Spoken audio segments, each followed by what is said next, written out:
সম্মানিত শ্রোতা ও দর্শক মণ্ডলী, একদিন আগে কেবল ঈদ শেষ হলো। সবাইকে ঈদের শুভেচ্ছা।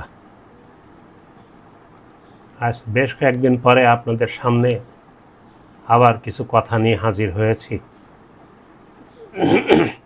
যখনই সময় পাই কিছু কথা যেটা আমার মনের মধ্যে বারবার রেখাপাত করে, সেটা না বলে পারি না, তাই আপনাদের সামনে হাজির হই।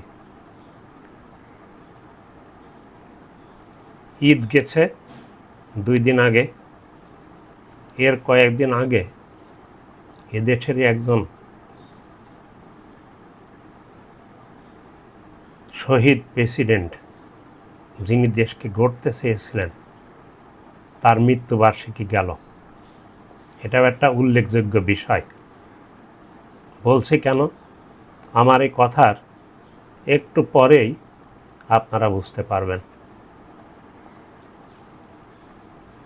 বর্তমান দেশের কথা যদি বলি, দেশের রাজনৈতিক অবস্থা যে ভালো নয়, ঘোলাটে, এবং যে কোনো সময় প্রচণ্ড ঝড় শুরু হয়ে যাবে, এটা আমার পূর্বাভাস।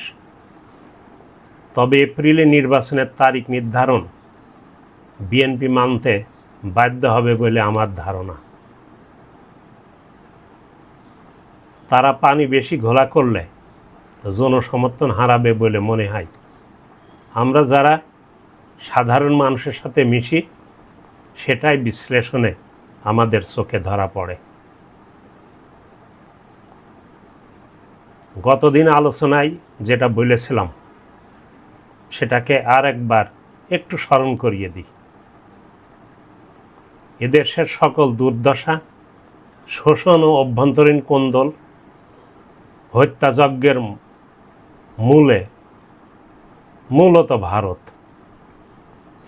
শহীদ প্রেসিডেন্ট জিয়ার মৃত্যু দিবস কেবল পালিত হলো, যেটা বললাম, তার মৃত্যুর কারণও ভারত ছিল বলে অনেকেই বলেন। আজকের আলোচনার মধ্যে আমি এদেশের সামনে 3টা চ্যালেঞ্জ আছে, যে 3টা চ্যালেঞ্জকে অতি সংক্ষেপে বলবো, এবং এই চ্যালেঞ্জ মোকাবেলা করে সামনে এগিয়ে যাওয়া ছাড়া আমাদের কোনো বিকল্প নাই। 1 নম্বর চ্যালেঞ্জ নিয়ে কিছু বলি। চ্যালেঞ্জটা হলো ভারতের উগ্র হিন্দুত্ববাদ ও আধিপত্যবাদী শক্তি এদেশকে গ্রাস করতে চায়, চুষে খেতে চায়, এদেশের নামটাও মুছে দিতে চায়। সে সাথে আজ বলছি, আগামী 100 বছরের মধ্যে হিন্দুত্ব আধিপত্যবাদ এদেশ থেকে মুসলিম জনগোষ্ঠী উধাও করে দিতে চায়। এটা তাদের প্রতিজ্ঞা, এবং তারা উঠে পড়ে লেগেছে ও মোদি গংকে আমাদের পিছনে লাগিয়ে দিয়েছে। আমাদেরকে তারা তাদের কূটকৌশল দিয়ে প্রায় কুক্ষিগত করে ফেলেছে। এটা বড় চ্যালেঞ্জ। তাদের উগ্র আধিপত্যবাদের মধ্যে আছে ধর্মীয় আগ্রাসন, এদেশের দাসদের মাধ্যমে রাজনৈতিক আগ্রাসন। এ দাস তাদেরই পোষা দাস, তাদের মাধ্যমে রাজনৈতিক আগ্রাসন, অর্থনৈতিক আগ্রাসন, সাংস্কৃতিক আগ্রাসন ও আধিপত্যবাদ। এই আধিপত্যবাদের মোকাবেলা এ পর্যন্ত 2 জন ব্যক্তি করেছেন এই 54 বছরে। একজন হলেন শহীদ প্রেসিডেন্ট জিয়াউর রহমান, অন্যজন অধ্যাপক ডক্টর মোহাম্মদ ইউনূস। এটাকে কেউ অস্বীকার করতে পারবে না, এমনকি তাদের শত্রুরাও এটাকে অস্বীকার করতে পারবে না। এভাবে এগিয়ে যাওয়া ছাড়া দেশের হাতে কোনো বিকল্প নেই। এটা আমার ব্যক্তিগত অভিমত। আমরা তাদের সাথে শত্রুতা চাই না, তবে তাদের হাত থেকে স্বাধীনতা সার্বভৌমত্ব রক্ষা করতে চাই, অর্থনৈতিক শোষণ থেকে বাঁচতে চাই। এছাড়া আমাদের কোনো বিকল্পও নাই। যদি আমরা এদেশকে ভালোবেসে থাকি, এদেশের সন্তান আমরা হয়ে থাকি, আমরা তো আমাদের দেশকে তাদের কাছে লিজ দিতে পারি না, তাদের হাতে সুপর্দও করতে পারি না। 2 নম্বর যে চ্যালেঞ্জের কথা আপনাদের সামনে আমি বলছি, সেটা হলো এদেশি ইসলাম বিদ্বেষী 2 শ্রেণীর দাস ভারত পুষছে। এক হচ্ছে আওয়ামী লীগ নামের দাস, অন্যটা বাম রাজনীতির তলবে বাহক তথাকথিত প্রগতিশীল দাস। উভয়ই ইসলাম বিদ্বেষী। আমি ভারতের বামপন্থী রাজনীতি সম্বন্ধে জানি, সেখানে আমি পড়াশোনা করেছি, দীর্ঘ বছর থেকেছি। তারা ভিন্ন রাজনৈতিক মতাদর্শ থাকলেও হিন্দু ধর্ম বিদ্বেষী নয়, এটা আমি নিজ চোখে দেখেছি। তারা তাদের রাজনীতি বামপন্থী রাজনীতি নিয়ে আছে, কিন্তু হিন্দু বিদ্বেষী হওয়া, হিন্দু ধর্ম বিদ্বেষী হতে তাদেরকে আমি কখনো দেখিনি। রাশিয়া, পূর্ব ইউরোপের দেশগুলোর কথাও জানি, আমি সেসব দেশে গেছি, থেকেছি, লেখাপড়া করেছি। সেখানে এক সময় বাম রাজনীতির কথা বলে প্যাগোডা ছিল, গির্জা, মন্দির, মুসলমানদের মসজিদ ভাঙা হয়েছিল। কিন্তু পরবর্তীতে দেখলাম যে তারা সেখান থেকে, সেই পথ থেকে ফিরে এসেছে। তাদের মতবাদের মধ্যে বাম মতবাদ থাকতে পারে, প্রগতিশীলতার মতবাদ থাকতে পারে, কিন্তু তারা সরাসরি ধর্ম বিদ্বেষী নয়। তাদের ধর্ম হলো খ্রিস্টান। চীনের যে জনগোষ্ঠী আছে, বৃহৎ জনগোষ্ঠীর ধর্ম হলো বৌদ্ধ। এটাই বেশি। ভারতের অধিকাংশ লোক হলো হিন্দু, অথচ তারা বাম রাজনীতি করে, কিন্তু তারা ধর্ম বিদ্বেষী মনোভাব নিয়ে এদেশে যত বৌদ্ধ খ্রিস্টান আছে তাদের দেশে তাদেরকে তাড়াতে হবে, এই ধরনের মনোভাব কিন্তু তারা নিয়ে চলে না। তাদের রাজনৈতিক আদর্শ তারা করতে চায়। বাম রাজনীতি থেকেও তারা অনেকটা সরে এসেছে, সারা বিশ্ব ব্যবস্থা থেকেও তারা কিন্তু সরে এসেছে, আপনারা জানেন। এবং তারাও এখন মিক্সড অর্থনীতি দিকে ঝুঁকেছে এবং তারা উন্নতি করছে। অর্থাৎ তারাও ধর্ম বিদ্বেষী এই মনোভাব থেকে ফিরে এসছে। তারা বুঝছে যে ধর্ম এমনই একটা পুরনো সংগঠন, যার যার ধর্ম শেষে পালন করবে। জোর করে মানুষকে, নদীর পানিকে জোর করে বাধাল দিয়ে ঠেকিয়ে রাখা যায় না। তো মানুষের মনকে কি ঠেকিয়ে রাখা যায়? এটা কি সম্ভব? এটা কখনোই হয় না। এজন্যই তারা ধর্ম বিদ্বেষী মনোভাব থেকে ফিরে এসেছে।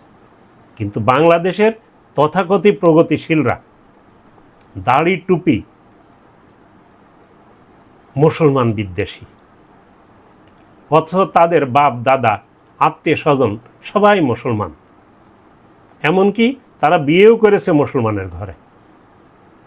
ইসলাম বিদ্বেষী বামেরা ভুলে যান যে তারা শুধু বাঙালিই নন, মুসলমানও বটে। নইলে 47 সালে পূর্ব পাকিস্তানের জন্মই হতো না। আজও ভারতের মুসলমানদের মতো রাত দিন নির্যাতন, উচ্ছেদ, আতঙ্কে ভুগতে হতো তাদের। নিম্নমানের নাগরিক হয়ে অচ্ছুত সম্প্রদায়ের মতো বাস করতে হতো। আমার ভাবতে অবাক লাগে, একটা রাজনৈতিক মতবাদ নিজস্ব সম্প্রদায়ের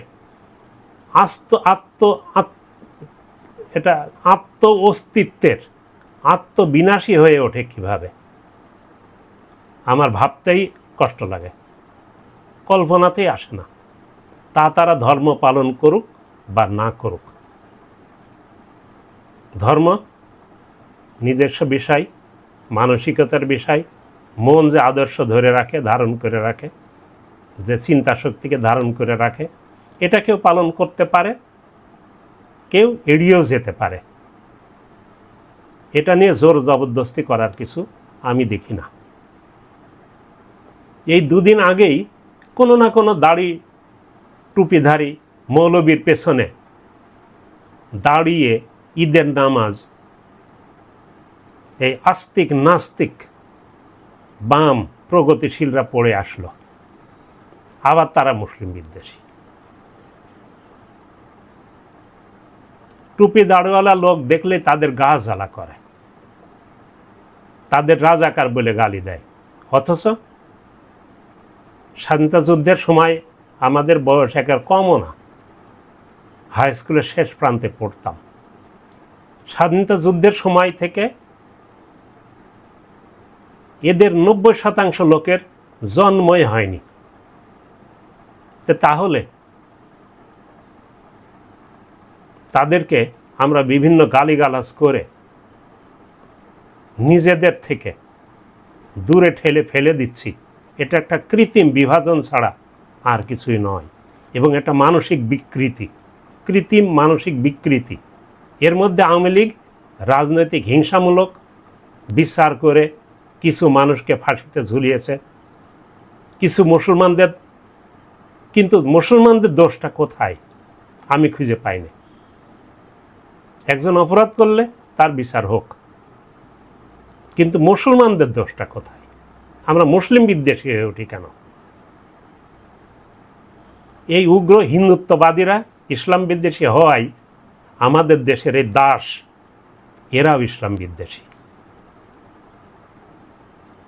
তারা কি স্রোতে ভাষার শেওলার মতো গোত্র সম্প্রদায়হীন, মূল ছিন্ন পরিচয়হীন মানুষে জীবন কাটাতে চায়? এটা আমার প্রশ্ন। এদেরকে আমি কুলনাশা বা কুলত্যাগী বলতে চাই। তারা আজ হোক আর কাল হোক ভারতীয় আধিপত্যবাদের সাথে মিশে যেতে চায়। তা আজকে যেহেতু কথা বলা শুরু করেছি, একটা গল্প বলি। তখন আমি সরকারি কলেজে চাকরি করি। আমার এক সহকর্মী ছিলেন হিন্দু সম্প্রদায়ের। হিন্দু ধর্মের পুতুল পূজায় তিনি বিশ্বাস করতেন না। তিনি আমাকে তার মনের কথাটা খুলে বলতেন, আমার সাথে খুব আন্তরিকতা ছিল, একসাথে খেতাম, বসতাম, চলতাম। তো উনি, ওনার ছেলে মেয়ে, বৌদি, ওনার বাপ মা সবাই পূজা মণ্ডপে যেত পূজা করতে। বৌদি সকাল সন্ধ্যায় পূজা করতেন। উনি এগুলো বিশ্বাস করতেন না, উনি মূর্তি পূজায় বিশ্বাসী ছিলেন না। উনি বৌদির পিছনে পিছনে থাকতেন,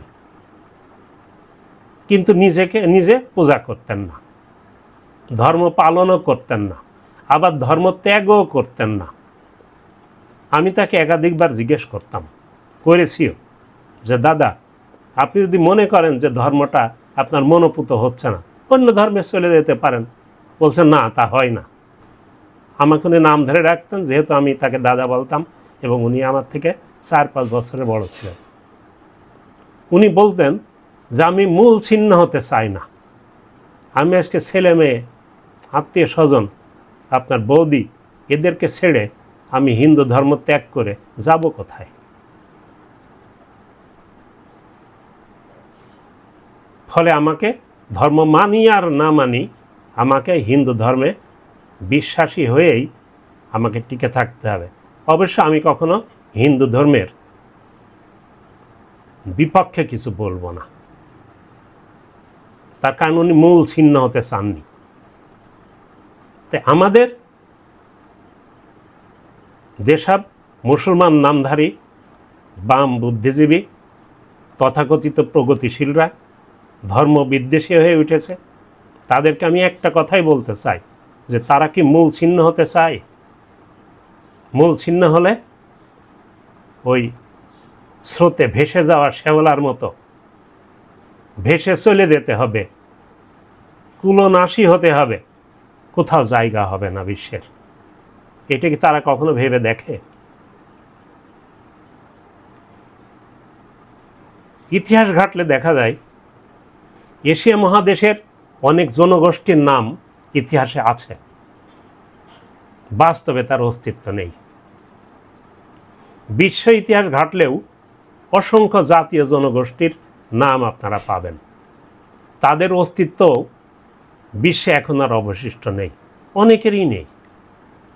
আমার সন্দেহ আমাদের বাম তথাকথিত বুদ্ধিজীবীরা যেদিকে যাচ্ছেন, উঠে পড়ে যেটাতে লেগেছে, আমরা মূল ছিন্ন এবং আমরা বিশ্বের মানচিত্র থেকে অন্য জাতির সাথে মার্জড হতে চলেছি। কথাটা তাদেরকে ভেবে দেখার জন্যই আমি বলছি। আমরা যারা গ্রামের মানুষ, সাধারণ মানুষ, কথায় আছে যে কপালে যা থাকে বুদ্ধিতেও তাই আসে। আমার মনে হয় আমাদের কপালটা বড্ড মন্দ। মুসলমান হয়ে এই উপমহাদেশের পূর্ব পাকিস্তান নামের এদিকে আমরা জন্ম নিয়েছিলাম, আর সেজন্যই আমরা ভবিষ্যতে মূল ছিন্ন হওয়ার ভয়ে ভীত। আমাদের রাজনীতিকদের সেই বুদ্ধিতে ধরেছে, এটা আমি চোখে দেখতে পাচ্ছি। কিভাবে দেখতে পাচ্ছি? আপনি যেসব পত্রিকা পড়েন বা সমাজে চলেন, প্রত্যেকটা লেখাপড়া জানার লোকই যদি 4 থেকে 5টা একই ঘটনা পরপর সাজায়, 6ষ্ঠ বা 7ম বা 8ম ঘটনাটা তার চোখে ধরা পড়ে। এটাকে আমরা বলি হলো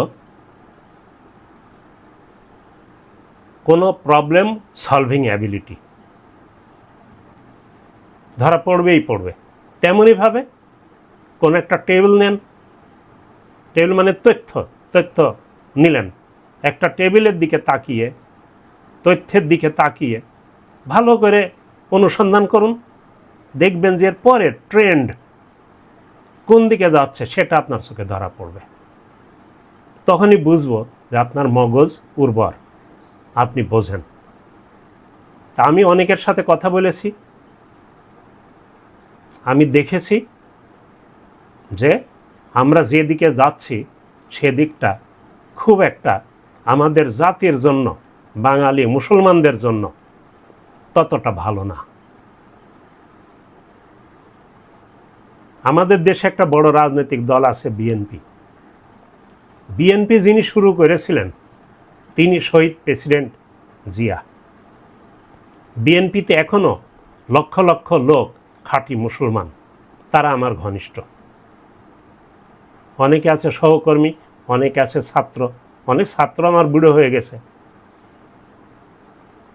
তারা 5 ওয়াক্ত নামাজ পড়েন। এ দলের মধ্যেও তথাকথিত প্রগতিবাদ ঢুকে গেছে এবং তারা কলকাঠি নাড়ছে। এরা দলকে শহীদ জিয়ার আদর্শ থেকে অনেক দূরে এনে ফেলেছে।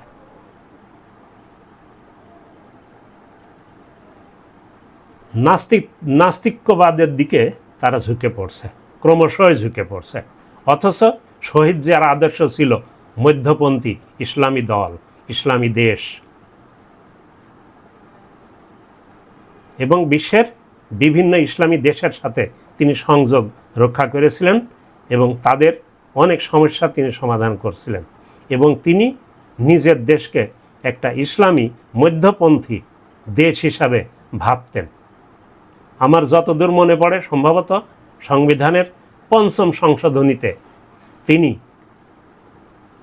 তার আদর্শকে প্রতিফলিত করেছিলেন।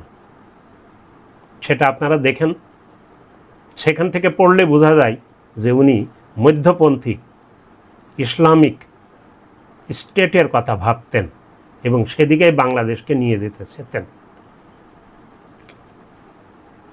এই যে আমরা পিছিয়ে আসছি, সেখান থেকে সরে যাচ্ছি অনেক দূরে, এর পরিণতি যে নিশ্চিতভাবে খারাপ তা এখনই বলা যায়। বাম রাজনীতি বিশ্ব ব্যবস্থা থেকে লেজ গুটিয়ে এদেশে এসে ভিড় করছে এখানে। কেন ভিড়েছে এরা তা তলিয়ে দেখে না। তাদের অস্তিত্বতে কেন বিপন্ন হতে চলেছে তা তারা বোঝে না, সে ধরনের চিন্তাও তারা নেই। পিড়িতে মজেছে মন, কিবা মুসি কিবা ডোম, এই আদর্শে তারা বিশ্বাসী। কথাটা আপনারা বুঝতে পারছেন কিনা আমি জানি না, আমার কথাগুলো একটু বাঁকা বাঁকা। আর গ্রামের মানুষ যেহেতু, গ্রামের উদাহরণ আমি দিই। কথাটা আরেকবার বলি, শোনেন। পিড়িতে মজেছে মন, কিবা মুসি কিবা ডোম, ভেবে দেখার সময় নেই। বামদের গলদটা কোথায় ছিল এরা একটু নিজেরা ভাবেনি, যে গলদের কারণে তারা বিশ্ব ব্যবস্থা থেকে বিলীন হতে চলেছে। বলতে দ্বিধা নেই, বিএনপিরও বর্তমান একই রোগে ধরেছে। তারাও যদি এভাবে তাদের এই মতবাদ মনোভাবকে অক্ষুণ্ণ রাখে, চরিত্রকে সেদিকে ধাবিত করে, আমি শেষ বয়সে বলতে পারি যে তারাও বিলীন হতে চায়। ভাবতে গেলে আসলে খারাপ লাগে। দেখেছি এদেশের মানুষের আশা ভরসার জায়গা ছিল বিএনপি, বরাবরই ছিল। যদি আওয়ামী লীগ বিভিন্নভাবে জোর করে ক্ষমতায় থেকে তাদেরকে ধ্বংস করতে চেয়েছে, মুসলিম শক্তিকেও ধ্বংস করতে তারা চেয়েছে। বর্তমান বিএনপি আতেল ও প্রগতিশীলদের দলে ভিড়িয়ে ক্রমশ ইসলাম বিদ্বেষী হয়ে 90% মুসলমানের দেশে মূল ছিন্ন হতে চলেছে। শহীদ জিয়ার মধ্যপন্থী ইসলামী রাষ্ট্রের ধারণা থেকে সরে এসে ইসলাম বিদ্বেষীদের দলে তারা ভিড়ছে। বর্তমানে টিকতে পারবে কিনা সে ভাবনা চিন্তা তাদের মধ্যে আমি দেখছি না। তাদের যে নেতা তাদের মধ্যে দেখছি না। সেই মনোভাব আমি বেগম খালেদা জিয়ার মধ্যে দেখেছিলাম, এবং যিনি দল তৈরি করেছিলেন তিনি তো নিজেই সেই আদর্শে বিশ্বাসী ছিলেন, নইলে তো তিনি তৈরি করতেন না।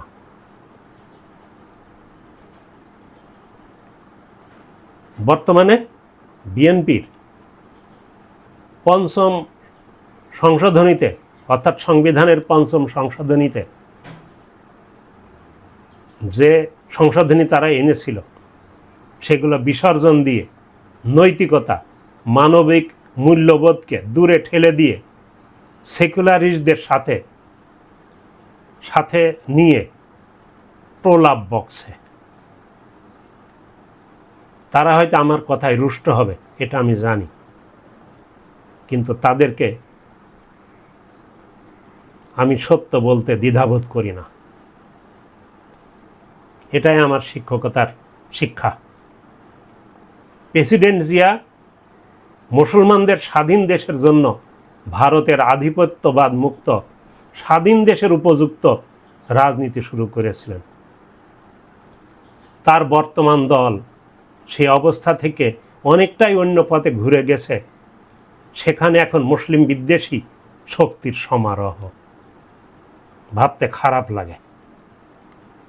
আমাদের দেশের তথাকথিত বর্তমান রাজনীতিবিদ ও তাদের কর্মী বাহিনীর কর্মকাণ্ড দেখলে এদেশ ও জাতির ভবিষ্যৎ দুর্গতি ও পতনের শব্দ কানে শুনতে পাই। ২৪-এর বিপ্লবের স্বাধীনতা পুনরুদ্ধার ও দেশ রক্ষার যে স্বপ্ন আমরা দেখেছিলাম তা ক্রমশ বিলীন হয়ে যাচ্ছে। এটা আপনাদের চোখে ধরা পড়ছে কিনা আমরা জানি না। যে ছাত্রগুলো জনতাকে সাথে নিয়ে অগ্রণী ভূমিকা রেখেছিল তাদের দিকে তাকান, তারা কয়েকটা ছাত্র মাত্র। তাদের কি এমন শক্তি আছে? তাদের অভিজ্ঞতাও কম, ভুল তাদের হওয়া স্বাভাবিক, কিন্তু তারা যে কাজটা করেছে, অগ্রণী ভূমিকা রেখেছে, এই কাজটার কথা ভেবে দেখুন। বিরোধী দল 15 বছর ধরে শত চেষ্টা করেও তাদেরকে উচ্ছেদ করতে পারেনি, যেটা বর্তমানে এই ছাত্র সমাজ করেছে। সুতরাং বিএনপির এটা ভেবে দেখা উচিত ছিল।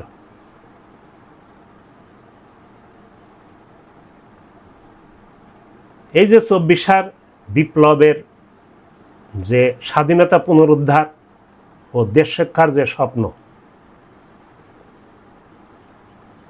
এটা প্রশ্নের সম্মুখীন করে তুলছি আমরা। এ দায় কার? সে আলোচনা ও বিশ্লেষণ অনেক বড়, পরে একদিন করা যাবে, আজকে না, অনেক সময় নিয়ে নেবে। আমরা ক্ষমতার ভাগাভাগি নিয়ে উন্মাদ হয়ে উঠেছি। আমাদের মধ্যে আমরা উন্মাদনা দেখতে পাচ্ছি।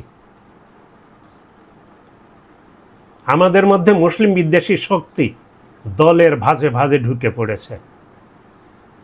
এইবার ইউনূস সরকার বিরোধী শক্তি যদি রাজপথে নামলেই দেখবেন বিএনপির সাথে ভারতের তাবেদার ইসলাম বিরোধী শক্তি তাদের সাথে মাঠে শরিক হয়েছে। এটা দেখবেন আপনারা। এর অর্থ এই নয় যে বর্তমান ইউনূস সরকার জামাতের সরকার, কিন্তু তারপরও তার বিরুদ্ধে নামবে। তারও কারণ আছে। কারণটা ভারত এবং ভারত বিদ্বেষী শক্তি। ভারত না, আমাদের এই বাংলাদেশ বিদ্বেষী ভারতীয় শক্তি। আমরা তাদের দাস হয়ে গেছি। আমাদেরকে জাত আত্মকুলনাশা, কুলোটা বা কি বলে এটা শব্দটাকে, কুলভ্রষ্টা বলা যায়। আমাদের বিনাশের মূলে আমরাই। এদেশে জঙ্গিবাদের উত্থান, সংখ্যালঘু নির্যাতন সবই ভারত ও তার গোলামদের অপপ্রচার। এটা আমরা জানি। এদেশের সমস্ত ভাবুক মানুষ এটা বোঝে, জানে। এটা কি বিএনপি বোঝে না? তাছাড়া কোনো উগ্রবাদী ছোটোখাটো সংগঠন যে একেবারেই এদেশে নেই, এটাকে হলফ করে বলা কঠিন। থাকতে পারে। শুধু এদেশ কেন, বিশ্বের সব দেশে এটা আছে। আওয়ামী লীগ, বাকশাল কিংবা বামপন্থী শ্রেণী শক্তি খতম করার রাজনীতি কি কম উগ্রবাদী শক্তি? যদি বলতে হয় পাল্টা, কথা আমাকে বলতে হবে যে আওয়ামী লীগ, বাকশাল কিংবা এদের বামপন্থী শ্রেণী শক্তি খতম করো এ বলে যারা রাজনীতি করে, তারা কি উগ্রবাদী কম? বলুন। এগুলো আমরা ভুলে যাই কেন? এদেশের একটা রাজনৈতিক শক্তি ভারতীয় আধিপত্যবাদ ও আওয়ামী লীগকে পুনঃপ্রতিষ্ঠিত করার জন্য উঠে পড়ে লেগেছে। এ ব্যাপারে আমাদের সতর্ক ভূমিকা রাখা দরকার। আজ 60 বছর ধরে এদেশে যত বামের জন্ম হয়েছিল, স্বাধীনতা যুদ্ধের আগে ও পরে, আমরা দেখেছি তাদের। আমাদেরই বন্ধুবান্ধব ছিল। আমার 3 জন রুমমেট ছিল, তারা নিজেরা বাম রাজনীতি করত। কোনো দল, বাম রাজনীতির তো কোনো দল ছিল না, ব্র্যাকেট সর্বস্ব অসংখ্য দলের সমারোহ সেখানে ছিল। তাদের অধিকাংশ বাম মতবাদের অসারত্ব বুঝতে পেরে আস্তিক হয়ে উঠেছে এবং মুসলমান হয়ে নামাজ ধরেছে। এটা আমার চোখের সামনে। অনেককে হজ করে দাড়ি রেখে টুপিও মাথায় দিচ্ছে, অনেকেই দেখছে, এটা আমি দেখছি। কিছু কিছু বাম অন্য দলে যোগ দিয়েছে। কেউ খোলা ময়দানে বুদ্ধিজীবী নামাবলিতে ঘুরে বেড়াচ্ছে। এরা প্রায় সবাই ভারতের মোদিবাদ ও উগ্রবাদী শক্তির সহযোগী। কেন? মুসলিম বিদ্বেষী হতে গেলে, ইসলাম বিদ্বেষী হতে গেলে এরা বুঝেই নিয়েছে যে মোদিবাদের মুরিদ হতে হবে, মোদিবাদের উগ্রবাদী শক্তির সহযোগী হতে হবে। এরা মুসলমান এমনই বিদ্বেষী, এমন বিদ্বেষ এদের মধ্যে আছে, প্রতিহিংসা আছে, যে পথে চলতে গেলে পশ্চিম দিকে তারা হেঁটে যাচ্ছে। হঠাৎ করে বাধা পেয়ে সামনে ঝুঁকে পড়ে যাওয়ার উপক্রম হয়েছে পশ্চিম দিকে। তখন দেখলো যে সেজদাটা হয়ে যেতে পারে, তখন তারা ডানে অথবা বামে হেলে পড়ে। এমনই মুসলিম বিদ্বেষী এরা কি নিজের বাপ মা দাদা দাদি আত্মীয় স্বজনকে, তাদের ধর্মকে অস্বীকার করে না? তাদের অস্তিত্ব কোথায়? তারা কি এটা ভাবে না? টুপি দাড়িওয়ালা লোক দেখলে তাদের মনে আগুন জ্বলে যায়। এরা বস্তুবাদী, ভোগবাদী ও অসার ধর্ম নিরপেক্ষতাবাদী। এরা মূল ছিন্ন হয়ে বস্তুবাদ ও ধর্ম নিরপেক্ষতাবাদের পূজা করতে চায়, ভৌতবাদে স্থান করে নিতে চায়। অথচ খারাপ দিকগুলো এরা বোঝে না, দেখে না, ভেবে দেখে না, ভাবে না। 90-এর দশক থেকে বিশ্ব ব্যবস্থা থেকে এদের বিদায় ঘণ্টা বেজে গেছে, অথচ এদেশে এরা দেশের ক্ষতি করে চলেছে। এটা আমাদের দেশের জন্য একটা চ্যালেঞ্জ। মুসলমানদের এরা নাস্তিক্যবাদের সবক দিতে চায়। এরা ইনক্লুসিভ সোসাইটির অন্তরায়, যেটা স্বাধীনতা যুদ্ধের পর থেকেই আওয়ামী লীগ করে আসছে। অথচ আমরা এ দেশটাকে গড়তে গেলে ইনক্লুসিভ সোসাইটির কথা ভাবি। এদের কর্মচিন্তা ও রাজনৈতিক মতবাদ প্রকৃতির নিয়ম বিরুদ্ধ। আপনারা ভেবে দেখেন, আমি এই কমিউনিস্ট কান্ট্রিগুলোতে ঘুরেছি। আমার ব্যক্তিগত রিসার্চ ছিল হলো কর্পোরেট গভর্নেন্স নিয়ে, সেটা করেছি। পাশাপাশি আমার নিজের সুপারভাইজার এবং আমাদের ডিপার্টমেন্টের যিনি হেড ছিলেন, চেয়ারম্যান ছিলেন, তাকে সাথে নিয়ে গ্রাম থেকে গ্রামান্তরে, এক এলাকা থেকে আর এক এলাকায় বিভিন্নভাবে ঘুরেছি। তাদের মধ্যে একজন বাম রাজনীতির ধারক ছিলেন, কিন্তু বর্তমানে তার তখন বামপন্থী রাজনীতির অস্তিত্ব বিলীনের পথে। তবু আমি সেখানে দেখতাম, ভাবতাম, তাদেরকে জিজ্ঞেস করতাম, আর মূলত অ্যানালাইসিস করতাম বাম রাজনীতির পতন বিশ্ব থেকে কেন হলো। সেখান থেকে আমি দেখেছি যারা প্রকৃতি বিরুদ্ধ, প্রকৃতির বিরুদ্ধে যদি কোনো শক্তি, কোনো মতবাদ দাঁড়াতে চায়, প্রকৃতি তার প্রতিশোধ নেয় এবং সেটাকে ধ্বংস করে ছাড়ে। তাই প্রকৃতির নিয়ম অনুযায়ী এদের মতবাদ অচল, অকেজ, তাই ধ্বংস হয়ে গেছে। এদেশের রাজনীতিকরা স্বার্থের কিংবা ক্ষমতার মোহে নিজের পায়ে নিজে কুড়াল মারার জন্য উঠে পড়ে লেগেছে।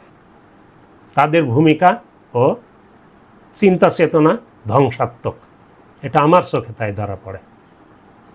আমি একজন সাধারণ মাস্টার, সাধারণ একজন নাগরিক হিসাবে আমি কানা ছেলেকে পদ্মলোচন বলে ডাকতে গেলে একটু দ্বিধা দ্বন্দ্বে ভুগি। অর্থাৎ এদেশের উন্নতি আবার সম্ভবত 50 বছর পিছিয়ে যাবে, কমপক্ষে 50 বছর।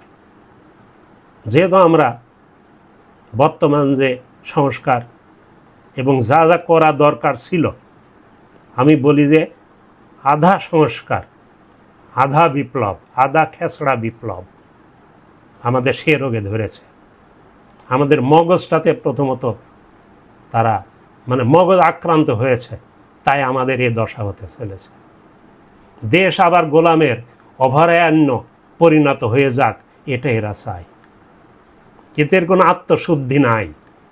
এ দেশে যারা রাজনীতি করে, অধিকাংশ রাজনীতিবিদদের কোনো আত্মশুদ্ধি বলতে কিছু নাই। এরা ভুলেই যায় যে এরা জনগণের জন্য, জনসেবা করার জন্য, দেশ সেবা করার জন্য রাজনীতি করে। এরা বলে আমরা জনপ্রতিনিধি, কিন্তু রাজনীতি নিয়ে ব্যবসা ফেদেছি।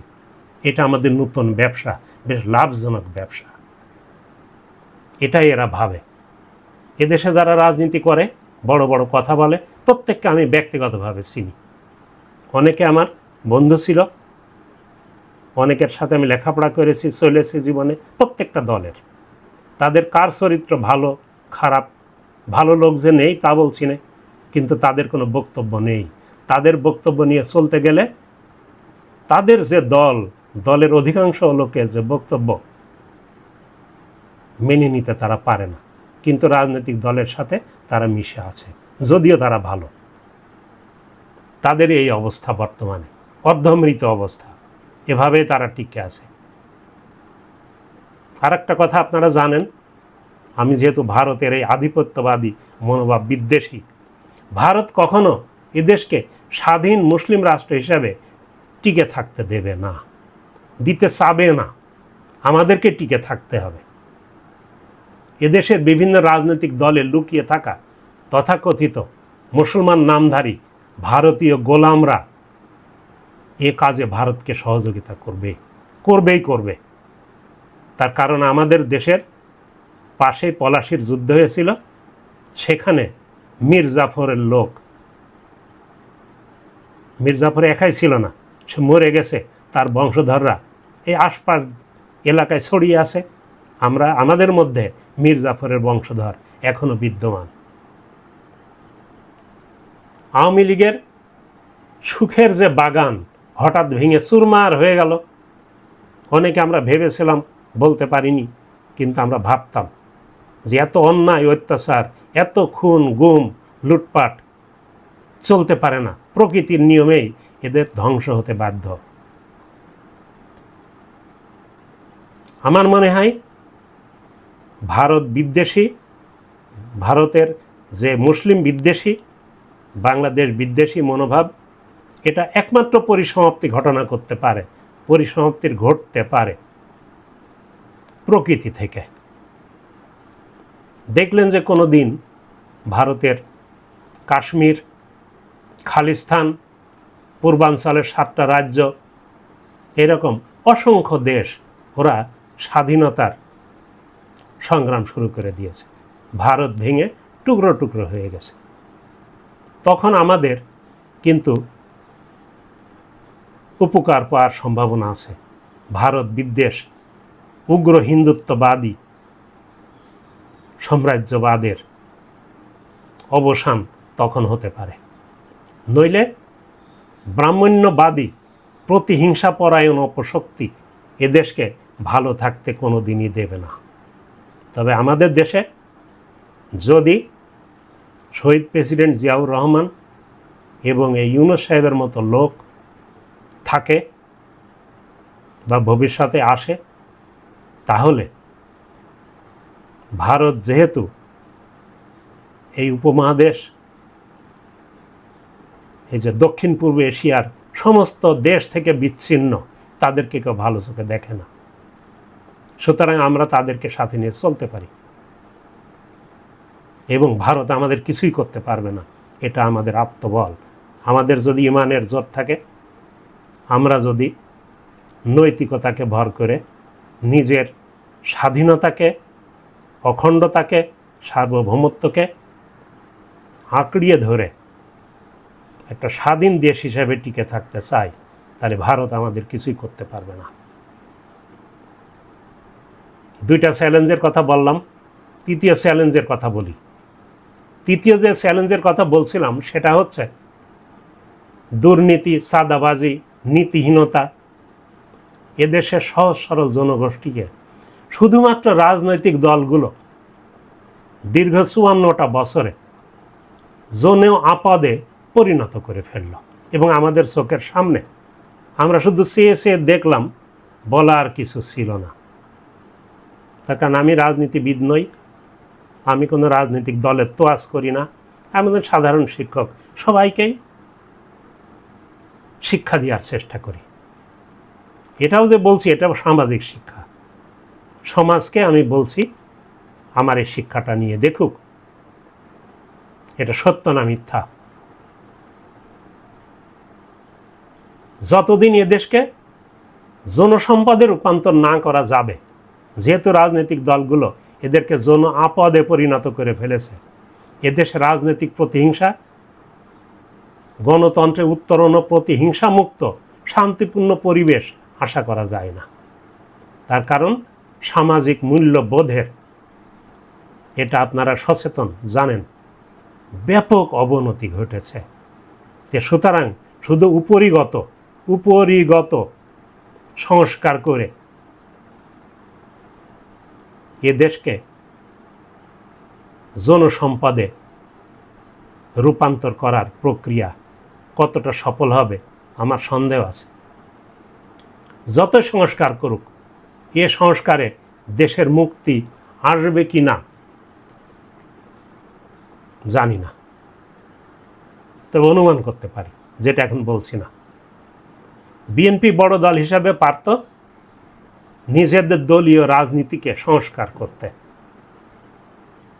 এটাই তাদের একটা বড় সুযোগ এসেছিল, সময় এসেছিল। তাদের দেখা দেখি অন্য দলগুলো দলীয় সংস্কারের জন্য এগিয়ে আসতে বাধ্য হতো।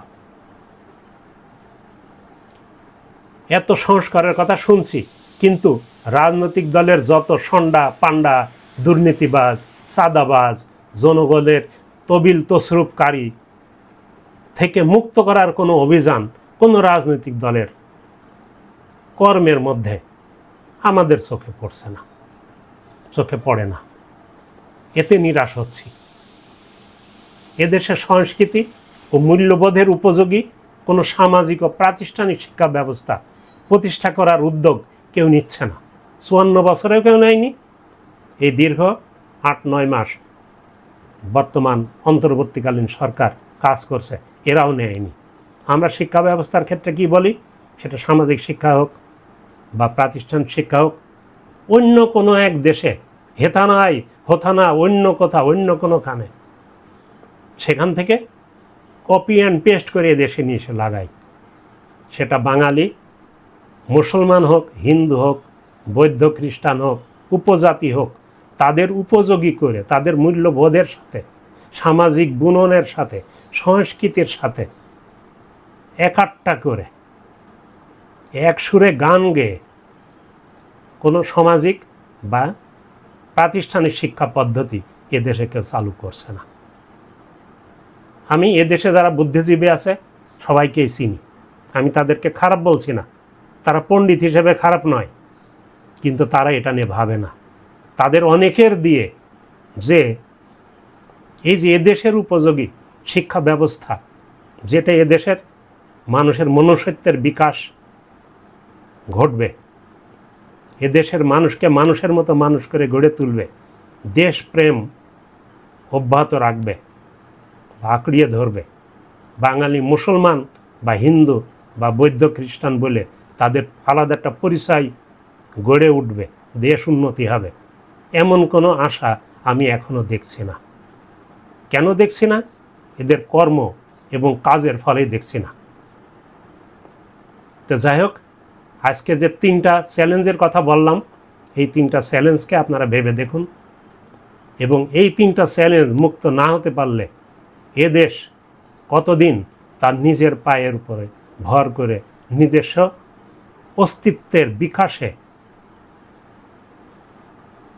অগ্রগামী হবে এবং টিকে থাকবে, এটা আশা করা